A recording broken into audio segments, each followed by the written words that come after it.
Deməli, Vygotskyinin sosial inkişaf nəzəriyyəsi haqqında danışacaq. Burada yaxın inkişaf zonasından, sosial münasibətlərin təsirli rolundan söhbət gedir əsasən. Deməli, bu nəzəriyyədə nələr haqqında məlumatlı oluruq? Lev Vygotsky də o Piaget'in nəzəriyyəsində demişdi ki, Lev Vygotsky deyir ki, uşaqlar oyun vasitəsilə öyrənirlər, düzdürmü? Sadəcə olaraq burada deyir şagirdlər kimisə köməyi olaraq, dəstəyi olaraq, birgə fəaliyyətdə daha yaxşı öyrənirlər.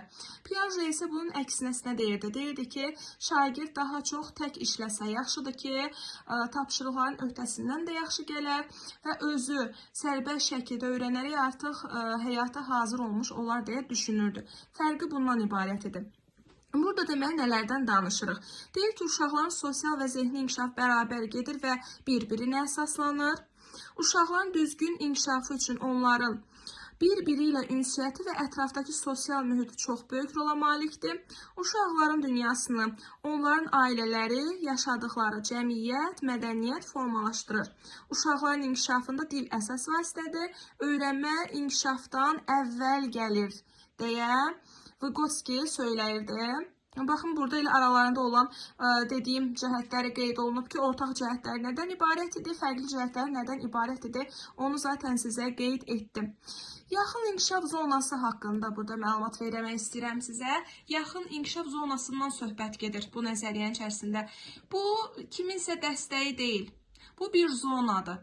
Bir mühitdir. Hansı mühit ki, biz həmin yerə qədər şagirdlərə, uşaqlara dəstək olduğumuz bir mühit. Təsəvvür edin bir uşaq körpə olanda ayaq aça bilmir, yeriyə bilmir.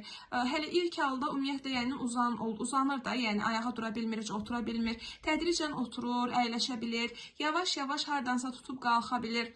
Amma ilk addımlarını atmaq üçün biz o uşağın əlindən tuturuq, başlayırıq onu yeritməyə. Bir valideyn olaraq, xala olaraq, bir bibi olaraq fərq etməz. Körpə uşağa dəstək oluruq yeriməsinə. Və bir zaman keçdikdən sonra, artıq sərbəst şəkildə yeriyə bildikdən sonra, daha biz onun əlindən tutmuruq ki, yəni sərbəst şəkildə artıq özü yeriyir. Həmin o müvəqqəti dəstək ki var, yaxın inkişaf zonasını əhatə edən hansı müddətə qədər etdiyimiz kömək, yaxın inkişaf zonası sayılır. Ən səmərəli tədris burada baş verir. Şagirdin bildiyi ilə öyrənməsi hələ mümkün olmayan sahə arasında özündən daha təcrübəli kimisə ona kömək etməsidir. Scaffolding nədir? Scaffolding müvəqqəti körpü sayılır. Bu, hər kəs ola bilər. Özündən daha təcrübəli olan hər kəs ola bilər. Bacı, qardaş, nənə, baba, ata, ana fərq etməz. Hər bir kəs scaffolding ola bilər.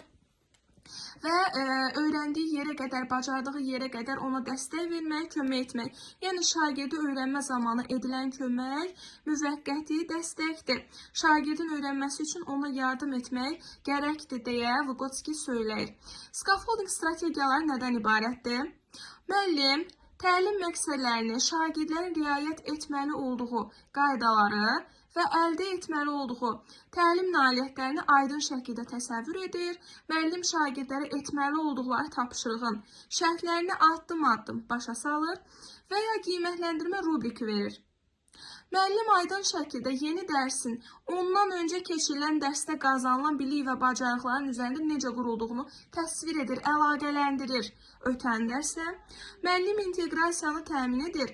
Yəni, yeni materialla köhnə material arasında əlaqə yaradır. Müəllim yeni dərsi şagirdlərin maraq və təcrübələri ilə əlaqələndirmiş olur.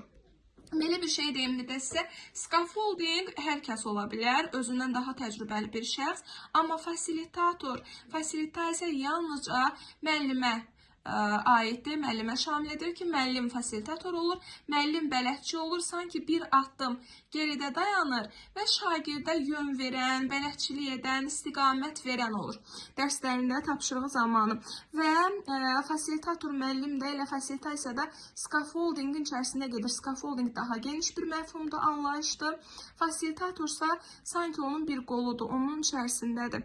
Bu şəkildə yadda saxlaya bilərsiniz. Əsas mahiyyət bundan ibarətdir. Məsələn, fasilitator müəllim necə olur? Dərs zamanı şagirdə hər hansı bir tapşırığı verəndə, həmin tapşırığın icrası üçün ona istiqamət verəcək. İstiqamət varsa burada artıq fasilitasiyadan, müəllimin fasilitatorluğundan söhbət getmiş olacaq. Baxın, şagirdlərə hər hansısa bir tapşırıq nümunəsi verilir. Müəllim tapşırıq nümunəsinin xüsusiyyətlərini izah edir və spesifik elementlərin nə üçün həmin işdə vacib olduğunu başa salır. Nümunə uşaqlara əyani şəkildə təlim məqsədlərini nümayiş etdirir.